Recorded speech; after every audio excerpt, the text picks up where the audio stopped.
Pertama sekali syukur dan puji kita serahkan kepada Allah Subhanahu wa taala. Salawat dan salam untuk junjungan kita Nabi besar Muhammad sallallahu alaihi wasallam. Kita sampai kepada ayat yang ke-53 dari surat An-Nisa. Ya, sudah kita pelajari artinya sampai dengan ayat 56.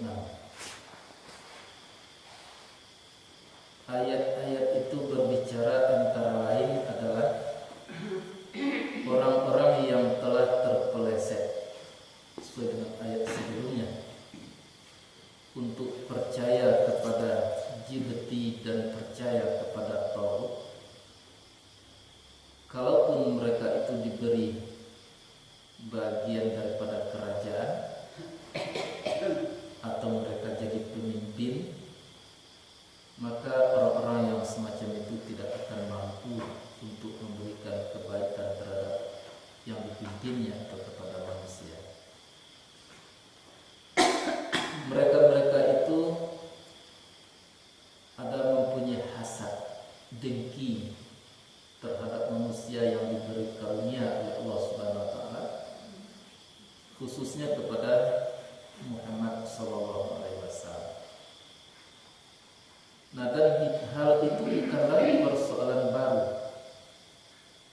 Kedengkian orang terhadap orang-orang yang diberi karunia oleh Allah Subhanahu wa taala itu bukan hal yang baru. Sehingganya juga pernah dulu terjadi di zaman Ibrahim alaihissalam dan keluarga Ibrahim yang telah diberi kitab dan hikmah sebagai karunia oleh Allah Subhanahu wa taala dan diberi kerajaan yang besar. Nah, maka umat pada waktu itu sebahagian mereka percaya dan sebahagian mereka, di samping mereka tidak percaya, malah mereka itu menghalang-halangi orang untuk percaya kepada kebenaran itu. Allah menegaskan untuk orang yang semacam itu cukuplah jahanam untuk mereka, ya, atau api yang bernyala-nyala. Nah, orang itu adalah orang-orang yang ingkar. Maka orang-orang yang ingkar, kafir dengan ayat-ayat kami, kata Allah, nah, saufa nuslihim nar, nanti akan kami masukkan mereka itu ke dalam neraka. Kullama nadijat juluduhum, tatkala hangus kulit mereka, mengganti kami akan mereka itu dengan kulit yang baru, supaya mereka itu merasakan azab terus menerus.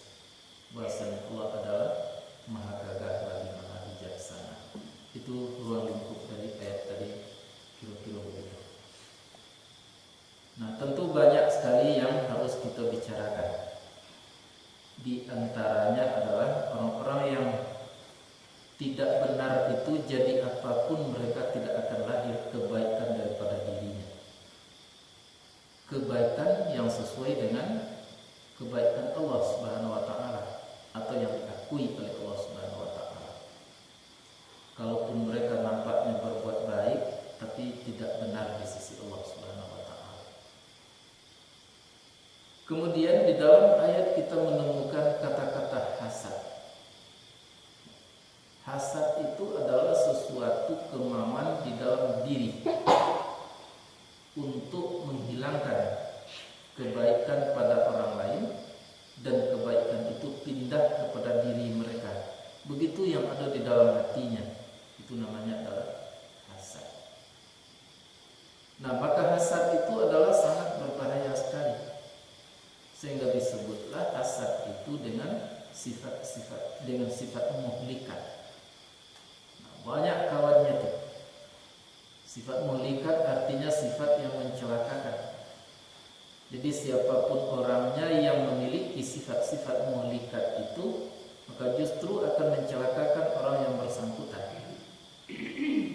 Dan bahkan tidak hanya yang bersangkutan yang akan dicelakakan, orang lain pun akan bisa dicelakakan oleh sifat-sifat muhlikat.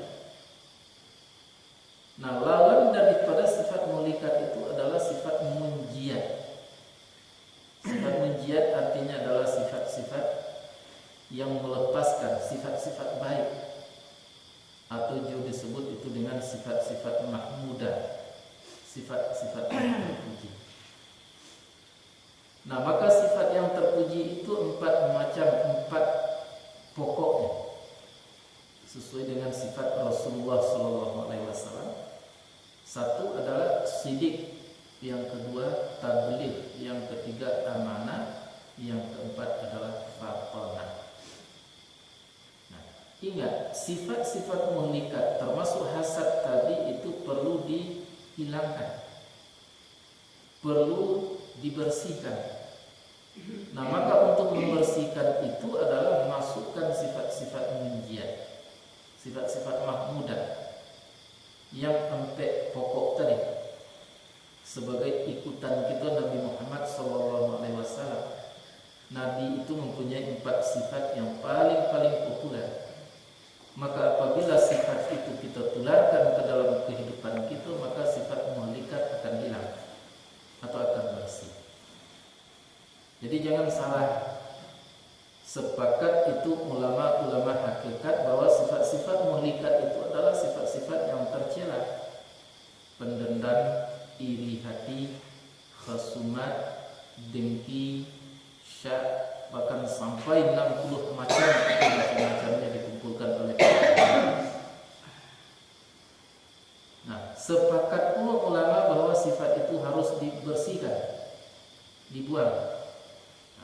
Jangan kita menganggap bahwa itu akan bisa terangkat dari dalam jiwa sebelum dimasukkan yang benar ke dalamnya. Itu sebab Allah mengatakan iza ja'al haqqu wa zahaqal batil.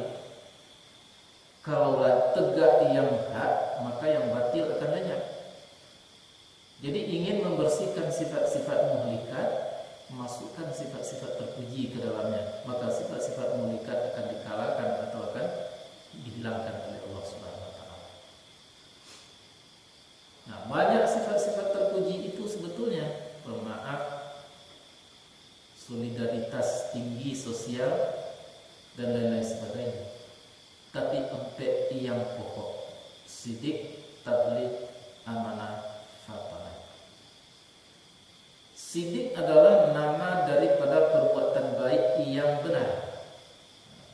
Jadi setiap perbuatan baik belum tentu benar. Salat misalnya itu sudah baik tapi belum tentu benar. Benarnya apabila dia lakukan salat itu karena Allah Subhanahu wa taala. Sampai salat itu melahirkan sesuatu zuk sesuai dengan yang dia baca, sesuai dengan yang dia lakukan, yang dia perbuat. Kalau dia membaca Bismillahirrahmanirrahim, memang betul-betul dia rasakan bahwa dia dengan Allah Subhanahu wa taala, bahwa dia adalah dilihat, didengar, diketahui oleh Allah Subhanahu wa taala. Suatu lidahnya membaca Ar-Rahmanir-Rahim, di dalam jiwanya merasakan betapa kasih sayangnya Allah Subhanahu wa taala. Suatu membaca Malik Yaumiddin, dia merasakan bahwa pada suatu saat nanti tidak ada satupun kekuasaan, hilang hak ikhtiar, itu hanya menyangkut dengan kekuasaan Allah, atau segala sesuatunya berada dalam kekuasaan Allah Subhanahu wa taala semata-mata. Begitu seterusnya. Iyyaka na'budu wa iyyaka nasta'in. Apapun yang mereka baca, maksudnya itu benar namanya. Tapi andai kata dilakukan perbuatan seperti sholat tadi, dia baca dengan baik, dia lakukan dengan perbuatan rukuk sujud, tapi tidak ada satupun yang dia rasakan di dalam hatinya kebenaran yang dia baca, kebenaran yang dia perbuat, maka itu adalah perbuatan balik, bukan perbuatan benar. Nah, maka banyak itu orang-orang sholat diancam oleh Allah Subhanahu wa taala karena sholatnya tidak sampai kepada makam yang benar. Jadi sidik itu adalah benar. Kalau sholat benar, seperti yang tadi, bukan hanya sekedar baik. Kalau zikir benar, bukan hanya sekedar zikir, menyebut-nyebut. Nah, kalau dia berbuat bernafkah misalnya benar. Kalau dia berbicara nilainya benar. Jadi benar itu adalah sidik, nama atau kondisi sesuatu perbuatan yang dilakukan oleh manusia. Apa saja. Contoh saja kalau andai kata kita menolong orang lain, tapi kita menolong itu ada yang lain harapannya, itu tidak sidik namanya. Ya. Tapi kalau kita menolong orang lain sekecil apapun, tetapi dengan tujuan meraih ridha Allah Subhanahu wa taala, itu sidik namanya. Nah, itu makanya di dalam agama itu banyak kita temui istilah-istilah yang kadang-kadang sulit untuk dibedakan. Misalnya ada nafkah, ada infak, ada wakaf, ada hadiah, ada sedekah. Itu sulit membedakannya. Ya, mengapa? Karena bentuknya sama. Ya, misalnya orang berinfak ke masjid atau ke surau misalnya, ya sekaligus ini bernafkah namanya. Atau dapat disebut itu dengan berwakaf.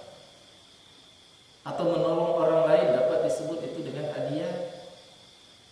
Maka oleh sebab itu sedekah adalah merupakan nilai terakhir dari apapun yang mereka perbuat. Kalau mereka berinfak, taruhlah ke masjid, ke surau, tapi tidak benar, maka itu namanya bukan sedekah.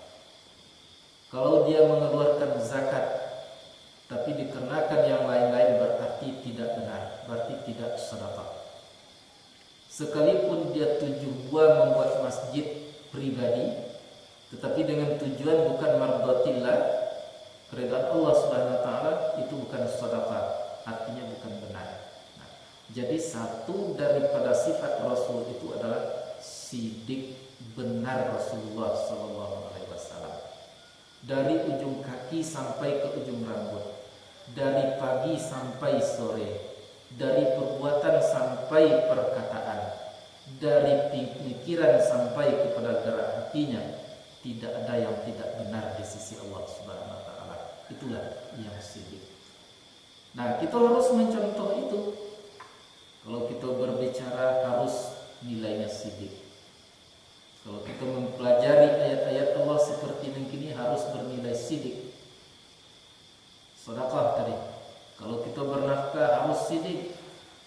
Nah, jadi untuk menghilangkan sifat-sifat muhlikat harus kita terapkan di dalam kehidupan kita sidik, sebagaimana sifat dasar Rasulullah sallallahu alaihi wasallam. Perlu kita ketahui bahwa sidik Rasulullah sallallahu alaihi wasallam itu nilainya tentu 100%. Tetapi kalau kita bertingkat-tingkat, mungkin hanya 5% dari seluruh pembicaraan kita yang sidik, dari seluruh perbuatan kita yang sidik, dari nafkah yang kita nafkahkan yang sidik, mungkin 5%, mungkin 10%, mungkin 50%. Yang sampai kepada kadar seperti Rasul 100%, nah itu tidak mungkin orang-orang selain daripada Nabi, apalagi orang-orang seperti kita, orang-orang awam. Nah, namun kita tidak boleh berhenti untuk berusaha, sehingga setiap kegiatan kita dalam kehidupan di permukaan bumi, upayakanlah semaksimal mungkin untuk menjadi sidik. Kalau sholat sidik, puasa sidik, berbicara sidik, termasuk makan dan minum itu hendaknya nilainya sidik. Jadi kalau kita bedakan apa yang infak, apa yang sedekah, apa yang hadiah, apa yang wakaf tadi, itu istilah di dalam Islam sebetulnya dua saja macamnya. Yang satu infak atau nafkah. Apabila benar perbuatan nafkah tadi, sedekah namanya. Nah, apakah itu wakaf, apakah itu hadiah, apakah itu menolong dan lain sebagainya, itu namanya nafkah. Dan itu dituntut oleh Allah Subhanahu wa taala.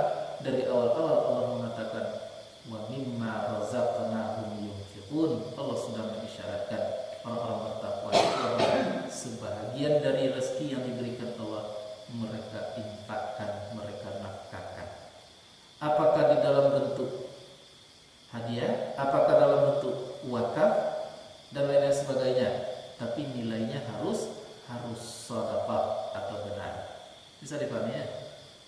Jadi itu sulit membedakan itu. Yang sedekah, apa yang infak, apa yang wakaf, itu kadang-kadang disamakan saja. Tetapi sebenarnya yang sidik sedekah tadi itu adalah nilai dari sesuatu yang kita lakukan. Apabila benar, sedekah namanya. Kalau menyebut dengan infak atau nafkah. Tapi kalau dalam kehidupan bicara benar, perbuatan benar, hati benar, pikiran benar, sidik namanya. Jadi orangnya adalah sidik. Jadi tidak mungkin sifat-sifat buruk yang ada di dalam diri manusia akan hilang begitu saja sebelum mereka tadi memiliki sifat sidik. Jadi telah ukurnya benar. Benar. Allah. Benar ya, itu Allah. Segala sesuatu Itu tolak ukurnya. Ya, jadi kalaupun mereka bersedekah banyak, namanya dalam bahasa kita bersedekah, belum tentu itu bersedekah apabila perbuatannya itu tidak benar. Tapi kalau benar baru sedekah namanya. Nah, itu makanya zakat itu disebut dengan sedekah.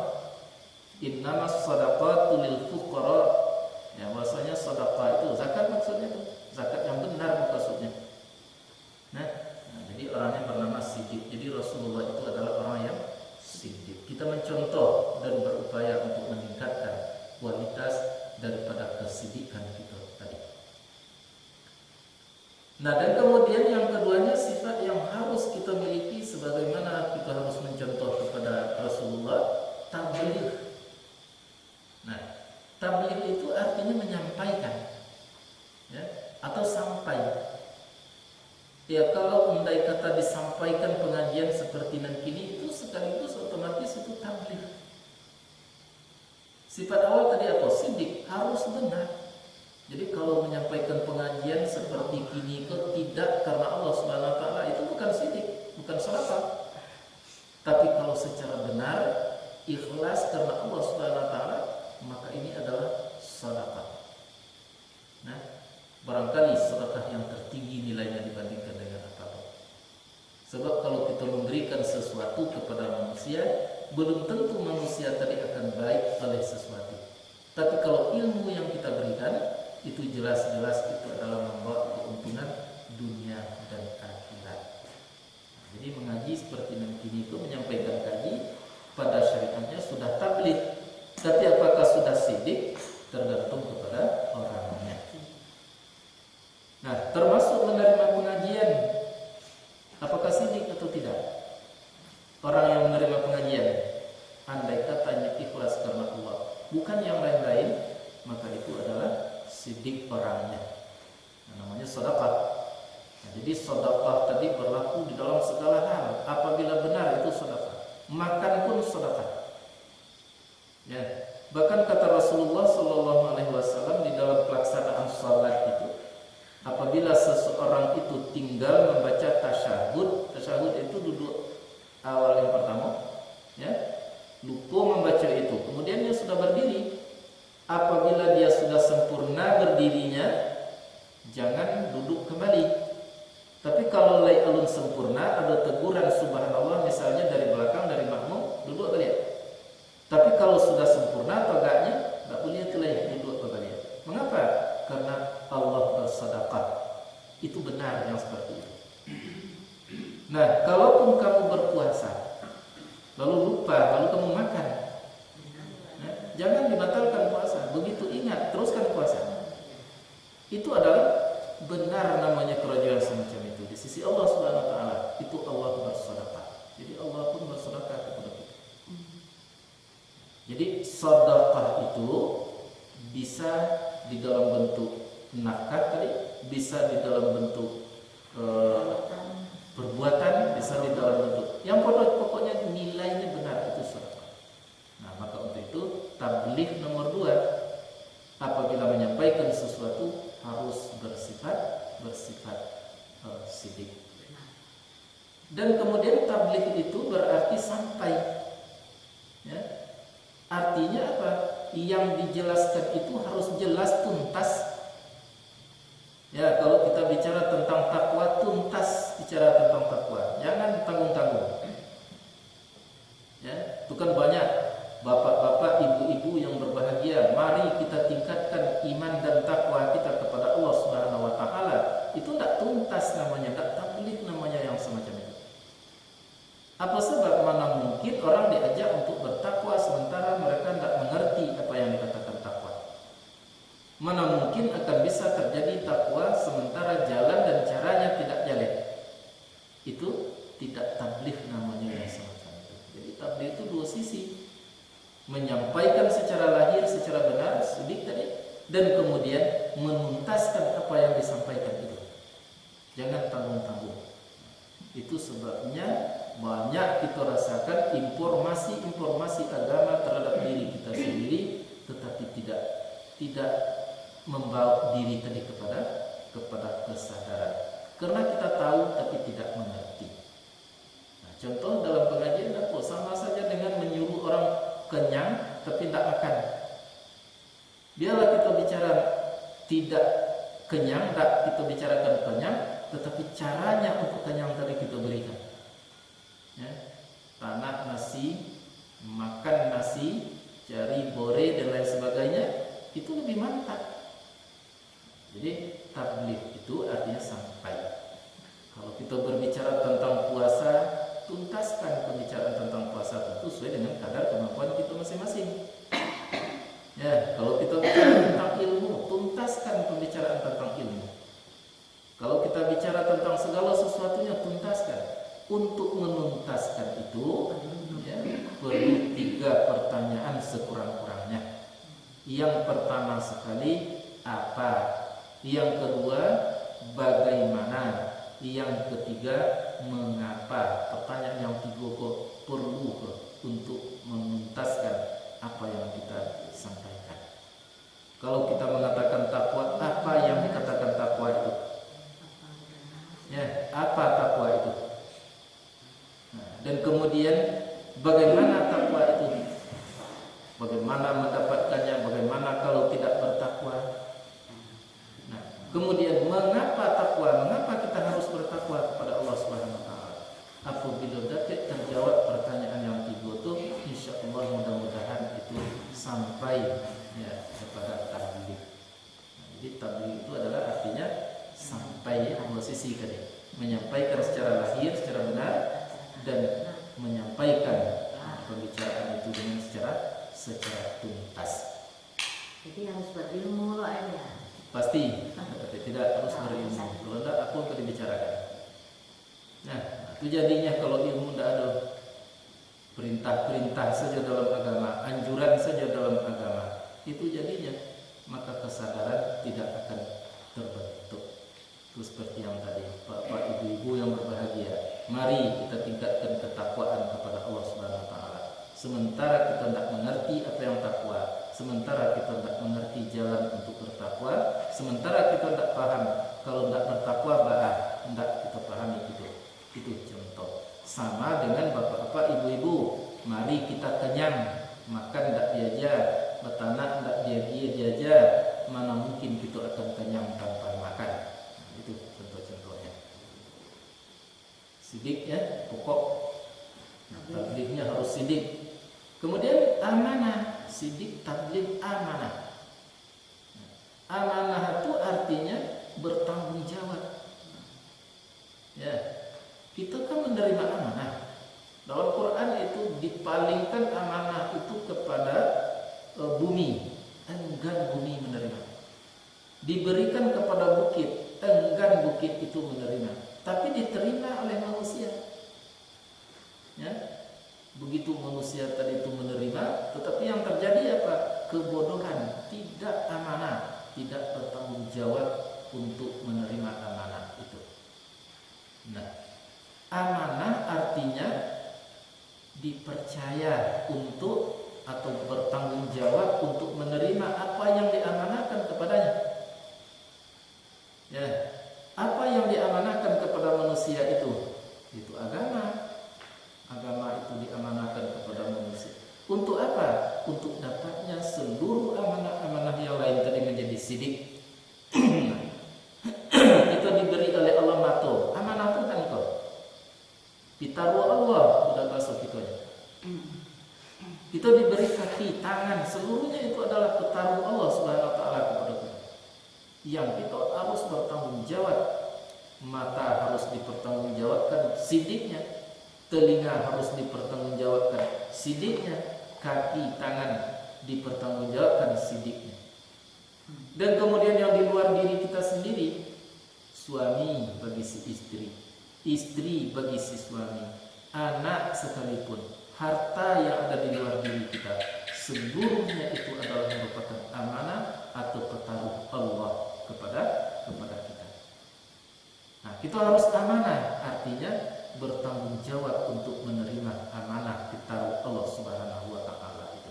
Bayangkan kalau ada orang mempercayai kita, lalu pertaruhkan ke kita barang yang berharga. Nah, katakanlah oto baru Avanza, tolong pelihara oto dan seketek, contoh tukang parkir, ya. Lalu gores beko oto tadi di dalam genggaman kita tentu bertanggung jawab. Apalagi kok bisa? Seperti itulah seluruh amanah Allah Subhanahu wa taala. Tetapi karena manusia itu tidak tahu dengan seluk-beluknya, maka amanah itu terabaikan di dalam kehidupan. Itulah yang dimaksud dengan manusia jahil. Maka apa yang diamanahkan Tuhan kepada dirinya membawanya kepada kesombongan dan keangkuhan. Bertambah sifat-sifat mulikat tadi jadinya. Kalau diberi harta oleh Allah, dia merasa sombong angkuh dengan hartanya. Kalau diberi pangkat jabatan, mereka merasa angkuh sombong dengan jabatannya, dan seterusnya dan seterusnya. Itulah manusia-manusia yang tidak amanah. Disebut dengan manusia seperti itu bodoh. Logikanya memang bodoh. Kalau datang bupati, gubernur misalnya, lalu pertaruhkan di kita sesuatu barang berharga, taruhlah motor oto tadi, mobil baru misalnya. Nah, lalu nyapai berangkai. Lalu kita bangga-banggakan mobil tadi. Jadi orang bertaruh kepada Allah, kita banggakan. Itu ya bodoh. Nah, jadi apapun yang ada di diri kita tidak lebih daripada amanah Allah Subhanahu wa taala. Maka untuk itu kita harus bertanggung jawab untuk memelihara amanah Allah Subhanahu wa taala. Jangan mata dipergunakan kepada yang tidak baik. Jangan telinga dipergunakan kepada yang tidak benar. Kaki, tangan, harta dan seluruhnya itu lakukanlah semaksimal mungkin, sehabis kemampuan kita. Itu amanah. Nah, harus sidiknya. Kemudian fatonah. Fatonah tadi bukan fitnah, itu fatonah, itu pokoknya pemabukah. Fatonah. Nah, artinya apa? Cerdas. Maksud cerdas itu dia bisa memperkirakan, dia bisa memprediksi dengan benar segala sesuatunya. Itu sebabnya Rasulullah, karena fatonahnya itu memang 100%, maka Nabi itu berbicara mulai daripada alun berbalun, bumi balun ada, langit belum, segalanya belum, yang ada hanya Allah Subhanahu wa taala sendirian. Dari situlah Nabi tadi berbicara sampai kepada